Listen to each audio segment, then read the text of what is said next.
So I guess I have some original reporting to do, which is not something I normally do on the show, but I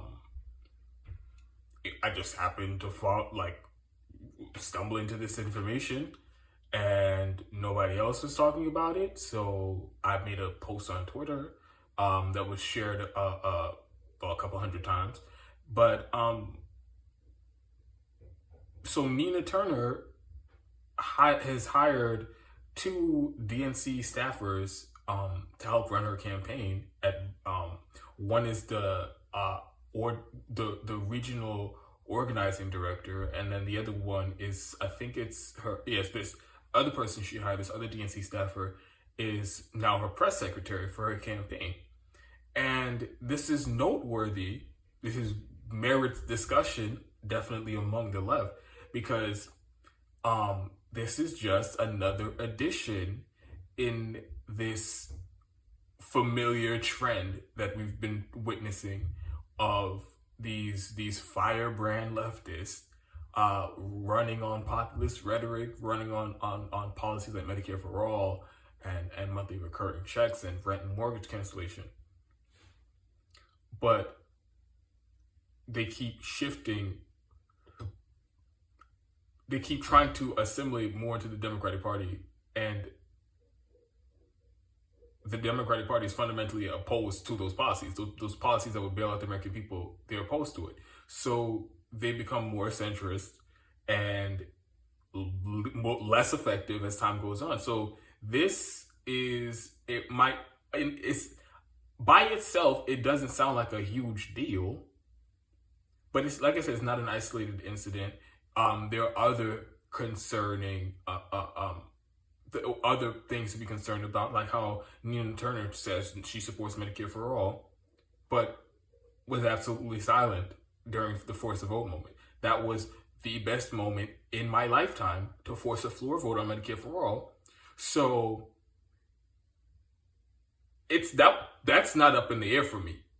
Either you were one of the people who are desperately trying to get the elected progressives to take that approach, or you weren't. And if you weren't, then you're not as committed to getting a vote on Medicare for all. You're not as committed to using any means necessary to move us closer to it. You're not as committed to that as you portray yourself. And then, of course, the never-ending apologetics for the elected progressives and basically trying to talk down to us and, oh, we don't know what's going on because we're not there, and all those things, and basically defending their inaction as the government has left us for dead over the last year, and these elected progressives continue, their power within Congress continues to grow with this slim majority that they have, and they still refuse to lift a finger to help us. So a lot of us are rightfully outraged at it, and the attorney is going to tell you to calm down, and she's going to tell you to wait. So those are all things that are concerning. And so for her to go and hire DNC staffers, especially after we saw what happened with Bernie Sanders in his campaign, he hired more, there was a divide in his campaign of real firebrand leftists and people who were just career climbers in the Democratic Party, regular Democratic operatives. And those people were largely running the show on Bernie Sanders' campaign, or they had and they were causing him, and they caused his second campaign to be less effective and to be more watered down than his original one. So after seeing that, and Nina Turner was actually on the opposite side. She was clashing with those DNC operatives within Bernie Sanders' campaign for the last campaign, for the 2020 campaign. So for her to now, as she's running, now she's the candidate, to go and hire these people to speak for her, that's a problem. That's concerning. So I have more details to get into that. Also, there is a lot to be said about the silence from left new media when it comes to criticizing Nina Turner. It's like they refuse to do it. I don't. It's even worse than with Bernie Sanders, or even AOC, I would say, because a lot of times their criticisms are weak, tepid, and don't go anywhere near far enough. Granted, but they would at least say at least there were some people who would say, like Kyle Kalinske or even Crystal Ball, who would say, all right, you're fucking up here and this is wrong.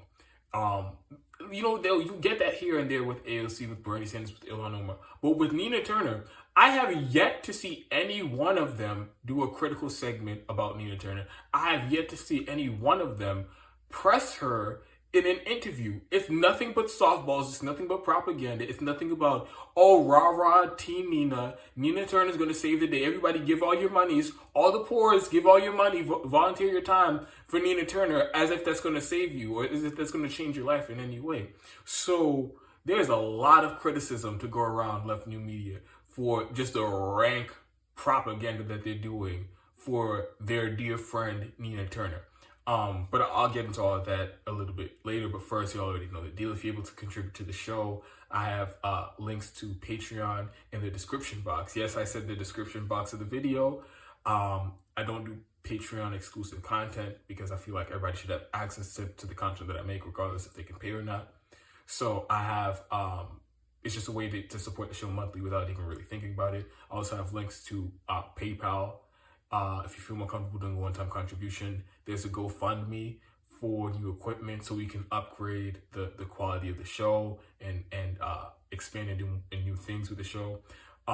Also, I am a web designer. I know there's a lot of stuff I don't talk about my personal life, but I am a web designer. I've spent years training and practicing web design. I took some time off trying to do some different things, but I'm trying to get back into it as a way to make some money. So I started a freelance web design business, and I have the link to my website. Whatever website you need, I can do that. Online stores, blogs.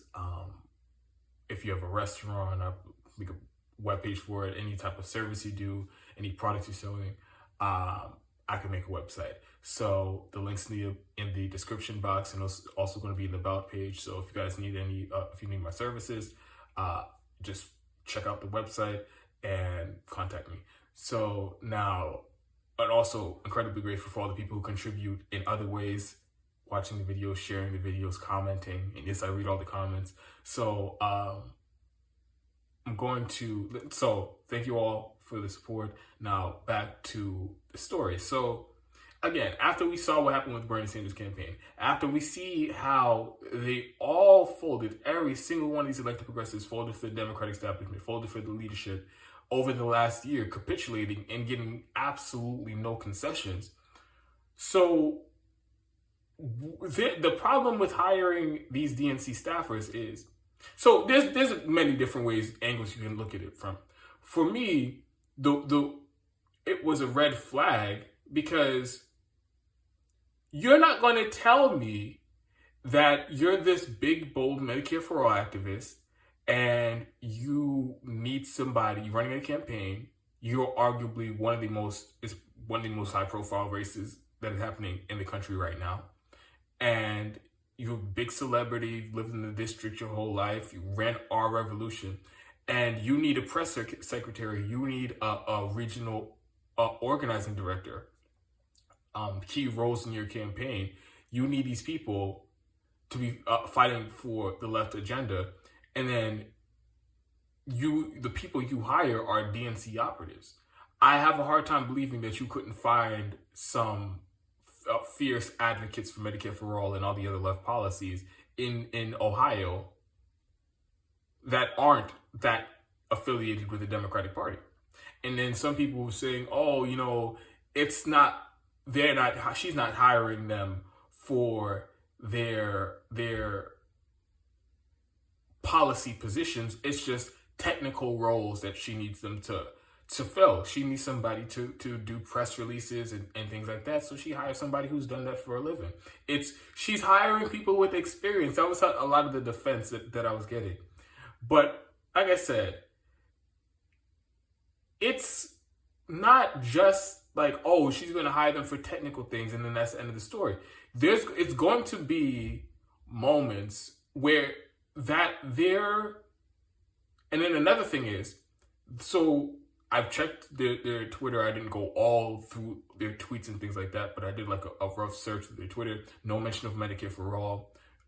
I went to see who they follow, and it's a bunch of of staffers for Democratic politicians like Nancy Pelosi or Pete Buttigieg, or people they worked on their campaigns like Amy Klobuchar or Elizabeth Warren. There's a bunch of Elizabeth Warren supporters that they follow. So they are very much in the DNC bubble, and so they're just guns for hire in the Democratic Party, operatives for hire in the Democratic Party. So all they really care about is cashing a check and moving up in the Democratic Party. And again, so you may make the argument, oh, it's just a technical role. But again, these people are crafting your campaign. And there are going to be moments where that level of just the lack of commitment to an ideology, the just, oh, this is just a job for me, and then after this I'm going to be looking for another job, it will manifest in different ways. So there may be moments where Nina Turner, the moment calls for her to be harsh and go balls to the wall against the Democratic leadership.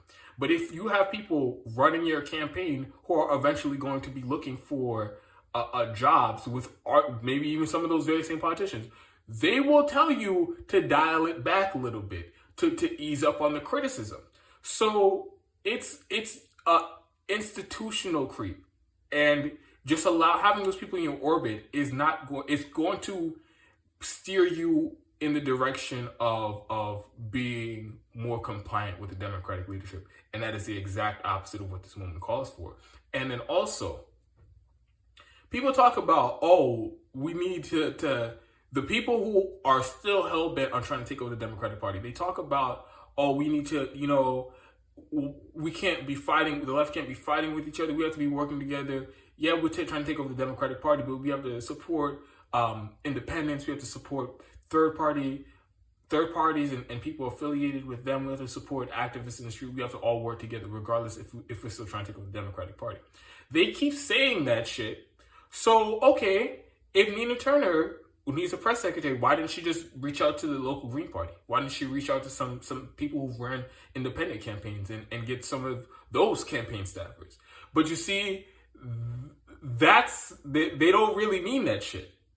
That's just a way to keep us from railing against them for sheepdogging people into the Democratic Party. It's this failed experiment, and they want to act like, pretend like they're the most reasonable person in the world and like they're actually working with everybody, but they're not, because the only people that they're willing to hire are DNC shills. And if Nina Turner, if this was doing what this moment calls for, which is an adversarial approach to the Democratic Party while they control the House and the Senate and the White House, and they're still refuse to do even inadequate policies like raising the minimum wage to $15 an hour. They're as bad as the Republicans on every single major issue. So this moment calls for people who are committed to left policies and also willing to criticize the Democratic Party. I think this is a perfect opportunity. If she actually meant that she was going to work with people outside of the Democratic Party to advance left policies, this would be a perfect opportunity to do that by hiring those people into your campaign. But she didn't do that. She chose to go with guns for hire in the Democratic Party, and we all know how that's going to turn out.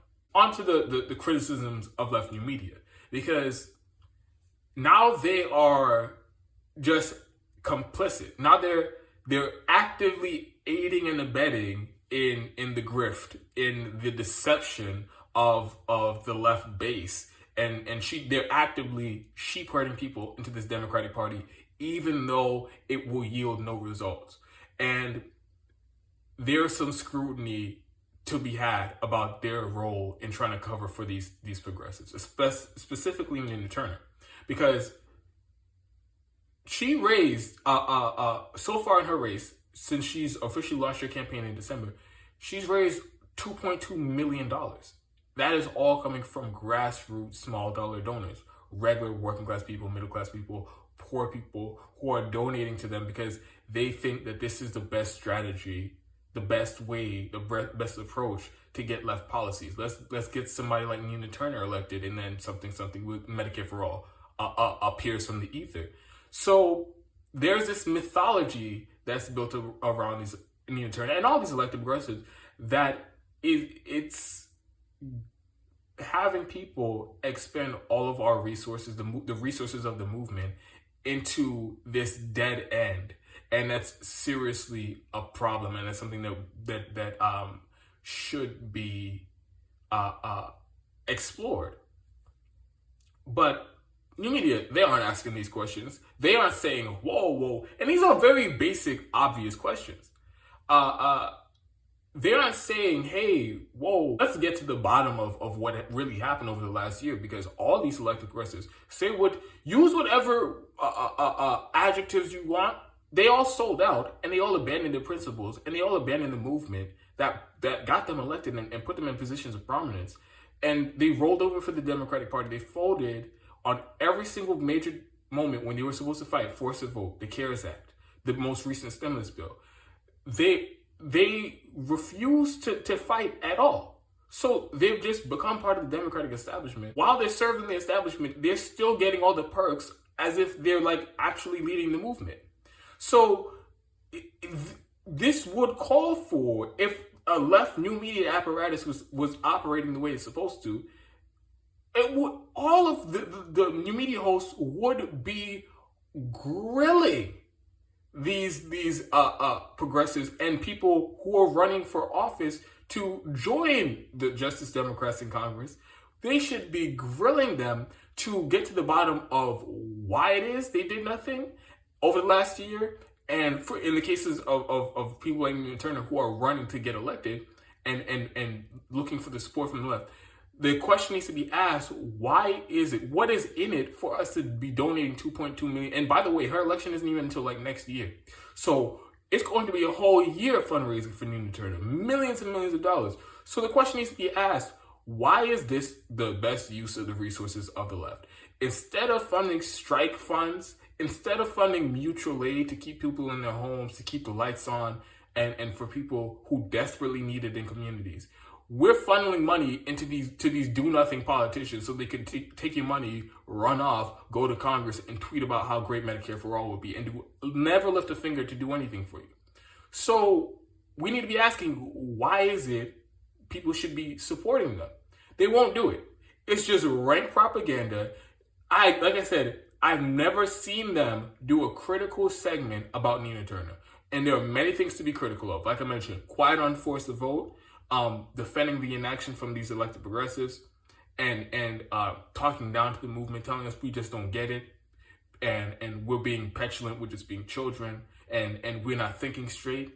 There are many things over the last few months to criticize Nina Turner over. Hiring these DNC staffers, and I still have not seen a critical segment. And it's not just that they aren't being critical, and just it'd be one thing if they were just ignoring it, but they're doing over-the-top propaganda. Oh my God, Nina Turner is so wonderful. She's so amazing. Oh, if she gets elected, she's really going to shake things up. Oh, she's going to go to Congress and she's going to be a leader. And she's going to really whip the squad into shape, and she's going to get them to take on Nancy Pelosi and Joe Biden if she gets elected. Oh, so you got to do everything you can to get her elected. So they're doing over-the-top propaganda. They're doing softball interviews where they never do follow-up questions. They never press or grill her on important defining moments, on defining issues. It's just, oh, Nina Turner, why don't you just come and talk to our audience and let them give you some money? No, absolutely uncritical. So they're like I said, they're aiding and abetting. They're doing the propaganda for them. And it's really kind of gross because they are kind of perpetuating this myth that oh, if you just keep electing more progressives, everything's going to change. Well, they already have the numbers to be obstructionists. They already have the numbers to kill legislation until they get their policy demands met, and they still refuse to do it. So instead of grappling with that dilemma that we have, they're just like trying to bury their head in the sand and act like none of these things are happening. Act like this strategy that they've taken and that they've insisted that the millions of people in their audience take, it's clearly not working. It's clearly not producing any results. And in fact, all these people, they're riding the popularity of these policies in the movement, and then they get in there and completely shiv us in the back. But they won't acknowledge any of that. And it's just like, we're just going to keep doing propaganda. We're going to act as if none of these concerning things have ever happened. None of them have ever arisen. And we're just going to keep repeating the same talking points that we've been repeating since like 2018, 2019, and act like the whole last year where everybody showed their ass. Everybody, and all the progressives in Congress, showed that they were never, ever really going to fight the Democratic establishment. They're going to act like none of that happened, and they're just going to keep it moving, keep the grift on going. Let's keep on spending millions of dollars to fund politicians instead of using that money to actually fund the movement. So